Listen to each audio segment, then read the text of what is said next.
그동안 주택 임대소득이 2천만 원 이하면 세금을 안 냈지만 올해부터는 과세 대상에 포함됩니다. 또 임대사업자 등록 여부에 따라 세금 차이가 8배에 달하는 것으로 나타났습니다. 정부의 부동산 대책이 끊임없이 나오는 가운데 문재인 대통령은 신년사를 통해 부동산 투기와의 전쟁에서 결코 지지 않을 것이라며 앞으로도 부동산 규제 기조를 이어나갈 것이란 입장을 밝혔습니다. 세계 최대 정보통신 가전 박람회인 CES가 우리 시간으로 내일 새벽 공식 개막합니다. 우리 기업들도 신기술을 속속 선보였는데 AI 등 신기술이 적용된 미래의 집에선 어떤 생활이 가능할지 알아봤습니다. 우리은행이 희망퇴직을 선택하지 않은 일선 지점장 100여 명에게 일괄적으로 재택근무를 통보했습니다. 당사자들은 사실상 나가라는 압박이라며 반발하고 나섰습니다. 이상 오늘의 주요 뉴스입니다.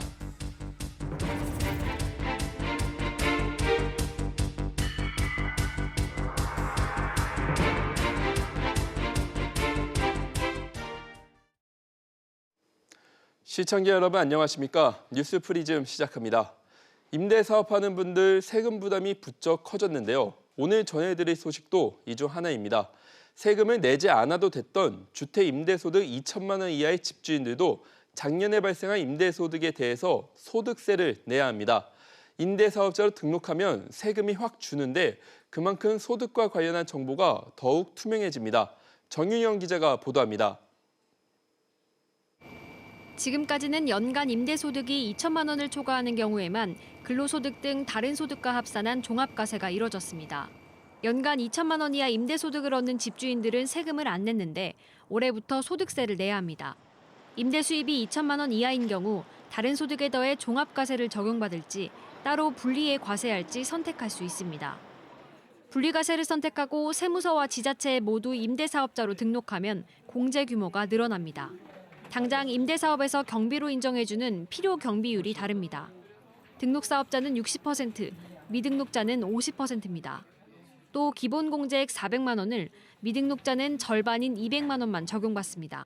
장기 임대 시 세액 감면 혜택이 확대되는데 8년간 장기 임대한 경우 연간 임대 수익이 2천만 원이라면 세금은 약 14만 원 정도입니다. 그러나 같은 조건의 미등록 집주인은 세금이 이보다 8배 많은 112만 원까지 올라갑니다. 사업자 미등록 시 수익 금액의 0.2%에 해당하는 가산세도 추가로 내야 합니다. 월세 수입이 있는 2주택 이상 보유자, 공시가격 9억 원 초과 1주택자가 임대소득 과세 대상입니다. 다주택자뿐만 아니라 기준시가 9억 원을 넘는 집 한 채를 월세로 임대한 경우에도 임대소득을 신고해야 된다는 점을 유의해야 될 것 같습니다. 지난해 임대소득이 발생한 사업자라면 6월 1일까지 소득세를 신고 납부해야 합니다. SBS CNBC 정윤영입니다. 앞서 보신 것처럼 임대사업자에 대한 세금 부담이 커집니다. 결국 세부담을 줄일 수 있는 방법은 임대사업자 등록인데요. 박연신 기자와 이야기 나눠보겠습니다. 박 기자, 네. 결국 임대사업자 등록을 할 경우 소득세를 이렇게 줄일 수 있는 것으로 보이는데 임대 등록을 하지 않은 분들 아직 기회가 있나요? 네, 아직은 기회가 있습니다. 지난해 12월 31일부터 이전부터 이 임대소득을 받았던 분들은 오는 21일까지 임대사업자 등록을 하면 가산세를 내지 않아도 됩니다. 다음 달 10일까지는 수익금액 등 사업장 현황을 이 사업장 관할 세무서에 신고해야 합니다. 국세청은 이렇게 신고된 소득을 면밀하게 점검하고 소득세를 부과할 예정인데요. 이 소득세를 받는 임대사업자는 오는 5월 1일부터 6월 1일까지 신고 납부하면 됩니다. 근데 상황에 따라서 등록 안 하시는 분들도 있을 것 같은데 그렇다면 임대사업자 등록을 안 하면 받을 수 있는 불이익이 뭐가 있나요? 네, 신고 안 하고 소득을 올렸다는 점에서 이 세금 탈루가 됩니다. 세금도 늘어나는데요. 신청 직전일까지 수익 금액의 0.2% 가산세가 붙게 됩니다. 이 가산세만 내면 끝인가요? 이거 이외에도 세제 혜택 이런 것도 많이 준다면서요? 네, 그렇습니다. 임대 사업을 하면서 이런저런 이유로 사용되는 필요 경비율이 달라집니다. 등록 사업자는 60%, 미등록자는 50%를 적용받게 되는데요. 또 기본 공제액 400만 원을 미등록자는 이의 절반인 200만 원만 적용받게 됩니다. 결국 세 부담도 큰 차이가 납니다. 네, 또 고민되는 요소가 이 분리과세를 할 것이냐 아니면 종합과세를 할 것이냐 이 고민하는 분들 적지 않은 것 같습니다. 네, 그렇습니다. 하지만 상황에 따라 다소 다릅니다. 연 임대소득이 1,200만 원일 경우 다른 소득이 없는 주부나 은퇴자일 경우 이 종합과세를 선택한다면 종합소득세율 6% 구간을 적용받게 됩니다. 분리과세 때보다 낮은 세율이 적용되기 때문에 종합과세가 더 유리합니다. 하지만 다른 소득이 있다고 하면 이야기가 달라집니다. 국세청은 종합 분리과세 예상세액 서비스를 제공하기 때문에 이를 적극적으로 활용해서 어느 게 더 유리한지 따져볼 것을 권고하고 있습니다. 네, 박 기자 잘 들었습니다. 이런 가운데 이르면 올 3월부터 시세 9억 원 초과 주택을 사는 사람은 본인 예금 잔고를 비롯해 주식, 채권 등 각종 금융자산의 세부 내역을 정부에 제출해야 합니다. 자금 출처를 세세하게 따져서 계획서만 보고도 투기꾼인지를 걸러내겠다는 방침입니다. 김정현 기자가 보도합니다. 지난달 서울 강남구에서 분양된 개포 프레지던스 자이입니다. 대부분의 분양가가 9억 원을 넘어 대출받기가 어려운데 232가구 모집에 15,000여 명의 현금 부자들이 몰렸습니다. 국토부와 국세청은 인기 지역 내 청약과열 단지에 대해선 자금 출처를 전수조사하는 방식으로 자격 미달자를 걸러냈습니다. 정부는 이와는 별도로 집을 살 때 내는 자금 조달 계획서를 더욱 깐깐하게 보기로 하고 관련법 개정에 착수했습니다. 우선 자금 조달 계획서의 항목이 세분화됩니다. 증여나 상속을 받았다면 액수뿐 아니라 누구로부터 받았는지도 상세히 밝혀야 합니다. 지금까지는 주택구매 자금란에 금이나 비트코인 등은 현금 등으로 뭉뚱그려 기재하면 됐지만 이제는 이 기타 자산이 무엇인지도 적시해야 합니다. 또 자금을 계좌로 이체한 건지 현금으로 쥐어준 것인지 등을 나눠 적어야 하고 현금으로 집값을 치렀다면 그 이유를 소명해야 합니다. 여기에 투기과열지구에서 9억 원이 넘는 집을 산다면 계획서의 내용을 입증할 소득금액 증명원과 근로소득 원천징수 영수증 등 15종의 증빙 서류를 함께 내야 합니다. 지급수단을 명시하도록 하고 관련되는 증빙 자료를 함께 제출하게 되면 편법 증여나 대출 기조 위반 등에 대해 보다 신속하고 선제적인 조사가 가능할 것으로 예상됩니다. 자금 조달 계획서는 기존에는 투기과열지구 내 3억 원 이상 주택을 살 때만 제출하면 됐지만 앞으로는 조정지역 3억 원 이상 주택과 비규제 지역 6억 원 이상 주택도 제출 대상입니다. 관련 개정안은 40일간의 입법 예고와 규제 심사 등을 거쳐 이르면 3월 시행될 예정입니다. SBS CNBC 김정현입니다. 이처럼 부동산 자금줄 옥죄기가 강화된 가운데 문재인 대통령이 부동산 투기와의 전쟁에서 결코 지지 않겠다며 집값 안정에 대한 의지를 강력하게 밝혔습니다. 경제 분야에선 신사업으로 혁신의 기운을 확산시키고 남북 경제협력 의지도 강조했습니다. 조슬기 기자의 보도입니다. 대통령 신년사에 담긴 부동산 정책에 대한 메시지는 짧지만 강력했습니다. 부동산 시장의 안정, 실수요자 보호, 투기 억제에 대한 정부의 의지는 확고합니다. 부동산 투기와의 전쟁에서 결코 지지 않을 것입니다. 지난해 11월 국민과의 대화에서 부동산 가격을 잡지 못하면 보다 강력한 방안을 강구해서라도 반드시 잡겠다고 한 데 이어 2달 만에 나온 강경 발언입니다. 문 대통령은 이와 함께 신혼부부와 1인 가구 등 서민 주거와 보호에도 만전을 기하겠다는 입장을 밝혔습니다. 경제 분야에선 혁신의 기운을 전반으로 확산시켜 우리 경제를 더 힘차게 뛰게 하겠다고 약속했습니다. 올해는 전체 수출액을 다시 늘리고 2030년 수출 세계 4강 도약을 위한 수출 구조 혁신의 속도를 내겠습니다. 미래차 등 3대 신산업을 육성하고 5G 등 고부가 가치 수출을 늘려 신남방, 신북방 지역으로 시장을 넓혀나가겠다고 강조했습니다. 또 일본의 수출 규제에도 작년 한 해 의미 있는 성과를 냈다며 올해 소재 부품 장비 산업에서 글로벌 기업을 육성하겠다고 밝혔습니다. 문 대통령은 이 밖에도 남북 협력을 증진할 현실적인 방안을 모색하고 개성공단 재개 등 다양한 남북 협력 사업도 제안했습니다. SBS CNBC 조슬기입니다. 네, 다음은 CES 관련 소식입니다. 우리 시간으로 내일 새벽에 세계 최대 정보통신 가전 박람회 CES 2022 공식 개막합니다. 이에 앞서 우리 기업들은 오늘 잇따라 신기술을 선보였는데요. 미래의 집에서 어떤 생활이 가능할지 정인아 기자가 전해드립니다. 공처럼 생긴 인공지능 로봇이 사용자의 얼굴을 자동으로 인식해 따라다니며 명령을 수행합니다. 삼성전자가 이번 CES에서 선보인 가정용 AI 비서 로봇입니다. 이동을 하며 집안 곳곳을 모니터링하고 스마트폰과 TV와 연동돼 다양한 홈케어 기능이 가능합니다. 기존 인공지능 스피커가 설치해둔 곳이 아니면 사용하기 어려웠던 문제를 이처럼 이동식으로 해결했습니다. Designed to make your life just a bit easier. Bali, say hi to the audience.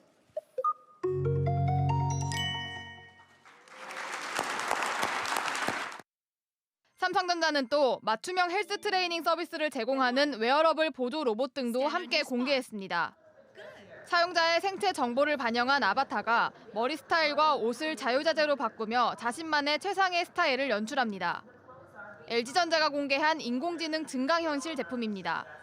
화면이 천장에서 커튼처럼 내려오는 롤러블 TV, 커피를 내려주고 설거지를 해주는 로봇 팔도 주목을 받았습니다. 로봇을 통해서 복잡하고 힘들고 반복적인 일들은 맡겨놓고 사람은 좀 더 존중받고 가까이에서 서비스를 받을 수 있도록 다양한 영역에서 솔루션을 제공할 수 있도록 연구를 하고 있습니다.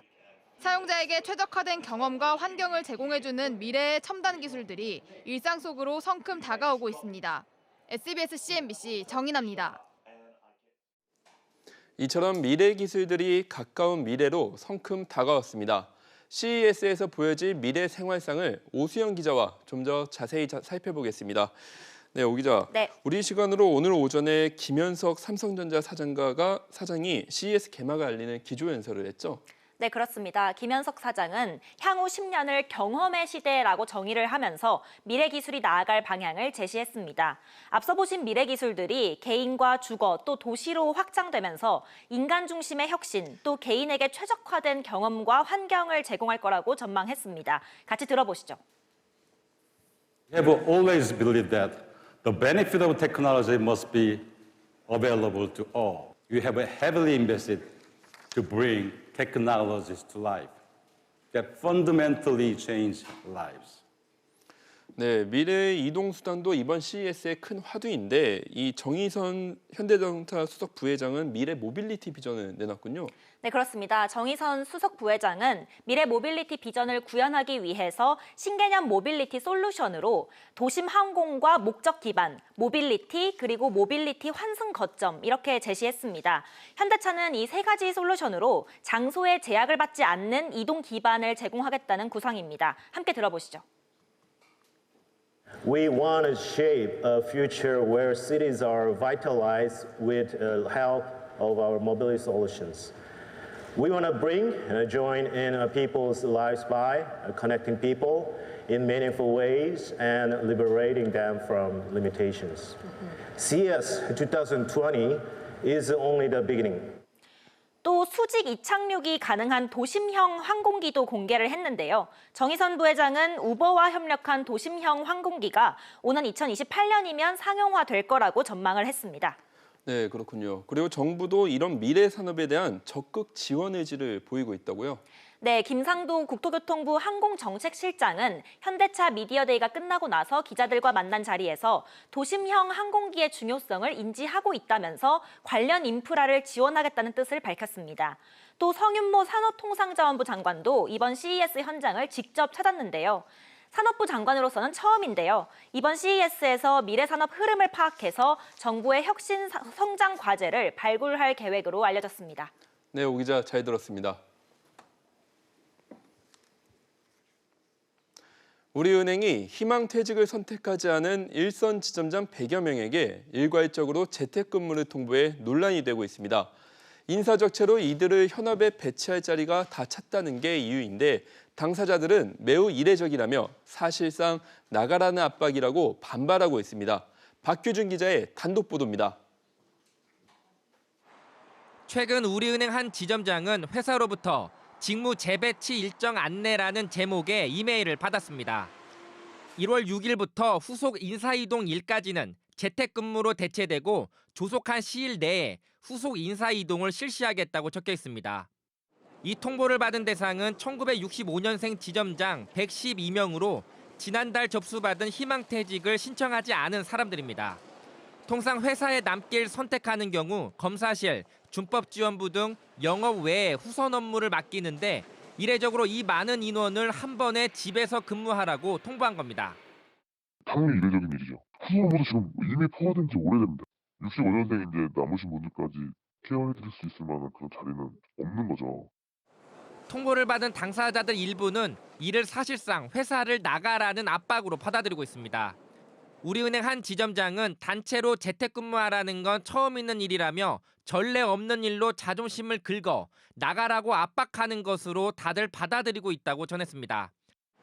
하나은행 등 다른 은행도 이번에 희망퇴직 신청자들을 받았는데 미신청자들을 대상으로 재택근무하라는 통보는 없었습니다.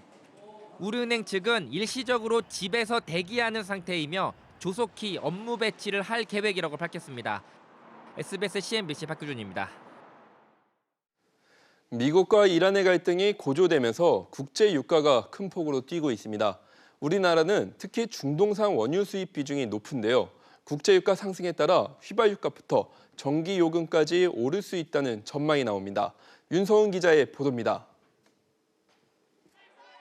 우리 시간으로 오늘 새벽 영국산 브렌트유는 배럴당 68달러 91센트로 어제보다 31센트 오르며 거래를 마쳤습니다. 우리 수입 비중이 높은 두바이유는 우리 시간으로 어제 배럴당 69달러 65센트로 1달러 86센트 상승했습니다. 미국과 이란의 긴장감이 더 고조되면 국제유가 오름세는 더 가팔라질 수 있습니다.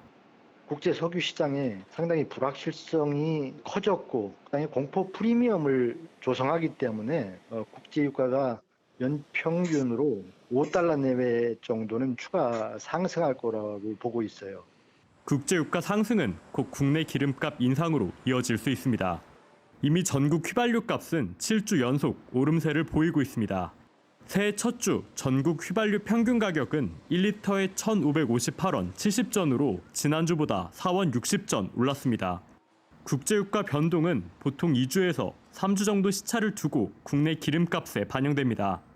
이를 감안하면 국내 기름값은 리터당 평균 1,700원대까지 치솟을 수 있습니다.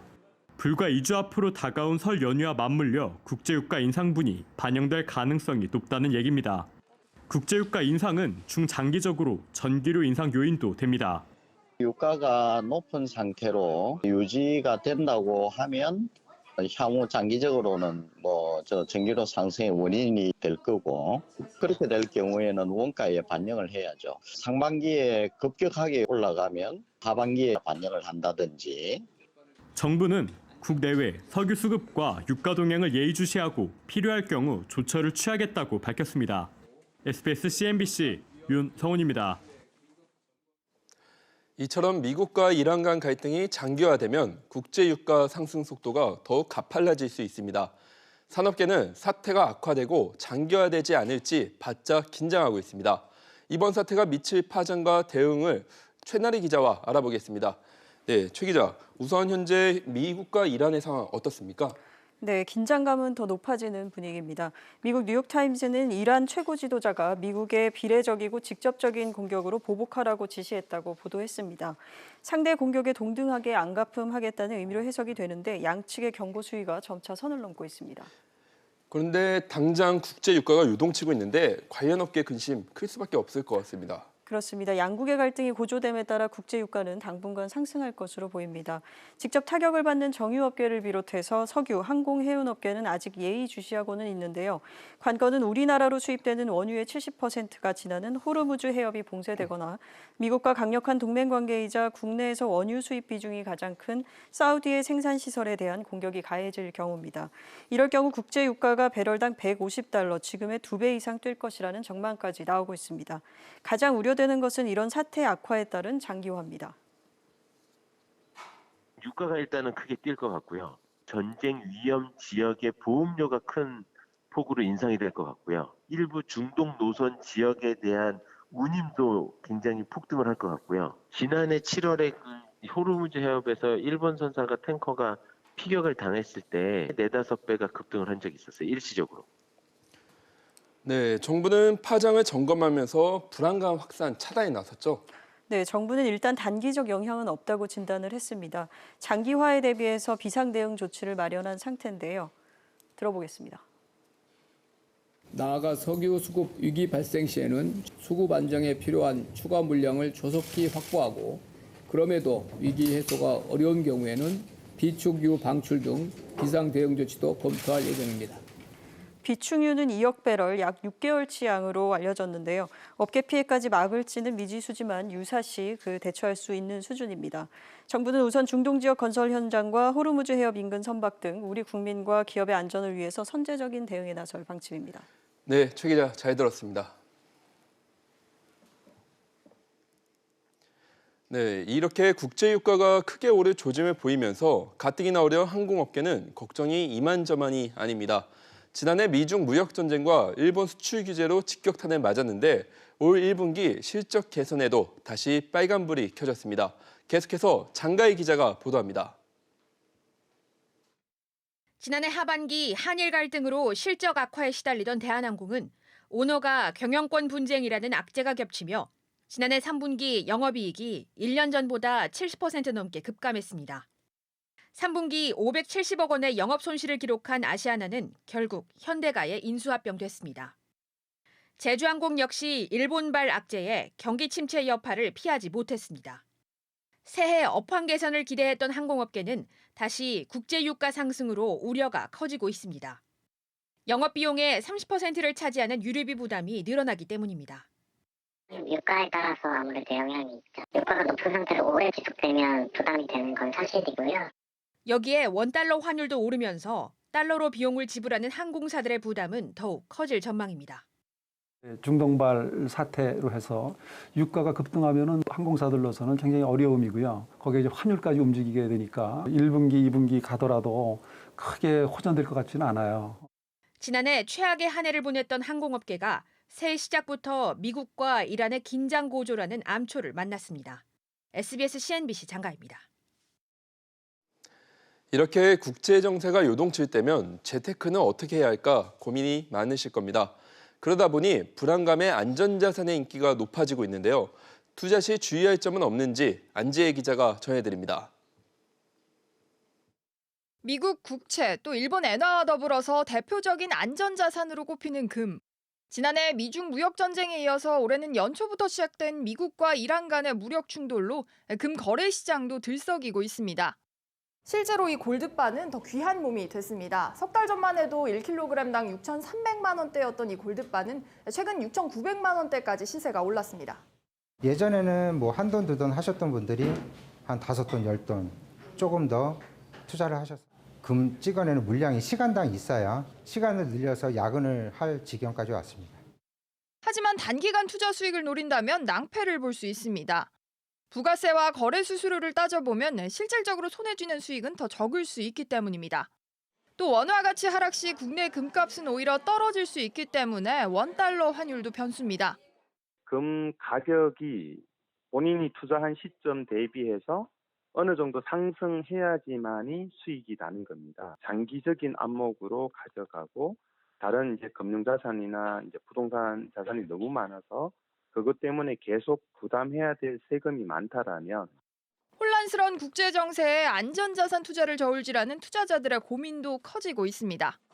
SBS CNBC 안지혜입니다. 온라인에 밀려 고전을 면치 못하는 오프라인 매장이 체험 마케팅에 나서고 있습니다. 매장에서 물건을 사용해보고 구매도 이끌어보겠다는 전략인데요. 강상 기자의 보도입니다. 오는 9일에 문을 여는 서울 잠실동의 한 가전 매장입니다. 매장 한가운데 제품 대신에 가상현실 게임장과 e스포츠 경기장이 들어섰습니다. 보시는 것처럼 이곳에는 이 유튜브 영상을 편집하고 제작해 볼 수 있는 1인 미디어룸이 마련되어 있습니다. 그리고 바로 옆에서 소비자들은 1인 미디어룸에 있었던 각종 음향 장비들을 구입할 수 있습니다. 다양한 체험을 통해 여러 제품을 테스트해보고 결국 구매까지 이어지게 만들겠다는 전략입니다. 매장을 찾은 신동빈 회장도 몇 가지 제품을 만져봤습니다. 소감만 한마디만 말씀. 재밌습니다. 이 백화점은 지갑과 가방, 옷까지 직접 만들어 볼 수 있는 매장을 만들었습니다. 이걸 하다 보니까 욕심이 좀 생겨서 좀 큰 가방, 제가 업무용 가방 들고 다니는 것도 한번 해보고 싶어졌어요. 체험에 나선 고객 중 일부는 결국 매장 제품을 구매하는 경우도 적지 않습니다. 아예 제품은 팔지 않고 누구나 마음껏 화장을 할 수 있는 공간도 있습니다. 사진을 찍어놨어요. 그 모델이랑 그거를 나중에 이제 온라인이나 그 쿠폰을 주셔갖고요. 그걸로 살 수 있을 것 같아요. 온라인에 밀리던 오프라인 매장들이 체험을 돌파구로 삼고 있습니다. SBS CNBC 강산입니다. 공정거래위원회는 오늘 CJ, 대한통운 등 6개 물류업체에 대해 69억 원의 과징금을 부과했다고 밝혔습니다. 공정위 조사에서 이들 업체들은 지난 2005년부터 2018년까지 34건의 현대중공업 등 조선사 부품, 운송 용역 입찰에서 담합 행위가 적발됐습니다. 이들 업체는 현대중공업이 사업자 선정을 입찰 방식으로 바꾸자 운송 단가 하락을 우려해 이 같은 일을 꾸민 것으로 파악됐습니다. 대우조선해양이 실적 부진 등을 이유로 지난해 12월 31일부터 희망퇴직 신청을 접수받고 있습니다. 정년이 10년 미만 남은 사무 생산지 1969년 이전 출생자를 대상으로 오는 13일까지 희망퇴직 신청을 받습니다. 대우조선해양이 희망퇴직 신청을 받는 것은 2016년 이후 4년 만입니다. 안녕하세요. K웨더 라이프스타일 리보 박유라입니다. 전국이 겨울비로 흠뻑 젖고 있습니다. 현재 하늘 모습 보시면 전국이 흐린 가운데 비가 내리고 있고요. 남부지방은 소강 상태에 접어든 곳이 있는데요. 곧 다시 내리겠고 저녁부터는 제주도에도 비가 시작되겠습니다. 또 기온이 낮은 곳은 눈이 섞여 내리기도 하겠는데요. 이 비와 눈은 내일 대부분 그치겠습니다. 충청 이남은 새벽까지, 중북부는 아침까지 오겠고 강원 산간은 낮까지 이어지다 다시 밤부터 눈 또는 비가 내리겠습니다. 예상되는 비 양은 중부지방에 20에서 50, 많은 곳은 100mm 이상이 되겠고요. 남부와 제주도에 10에서 30, 많은 곳은 60mm 이상이 되겠습니다. 중부지방 평년보다 2도에서 많게는 15도가량 높은 기온을 보이며 온화하겠습니다. 낮 기온 서울 5도, 춘천 7도까지 오르겠습니다. 동해안도 예년 이맘때보다 높은 기온을 보이며 포근하겠는데요. 낮 최고 기온 속초와 강릉 7도가 되겠습니다. 남부지방도 겨울치고 온화한 날씨를 보이겠습니다. 광주 5도에서 6도, 부산 8도에서 11도, 제주 8도에서 9도의 기온 분포가 예상됩니다. 강원 산간의 눈과 비는 목요일에 차츰 그치겠고요. 비가 그친 데는 다시 기온이 크게 내려가면서 이맘때 겨울 날씨를 되찾을 것으로 예상됩니다. 기상정보였습니다.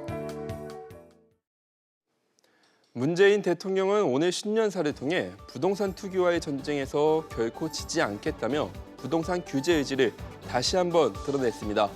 그동안 수많은 규제에도 부동산 가격이 잡히지 못했는데 과연 이번에는 다를지, 올해는 치솟는 집값에 가슴을 졸이는 경우가 없어졌으면 합니다. 시청해 주셔서 감사합니다.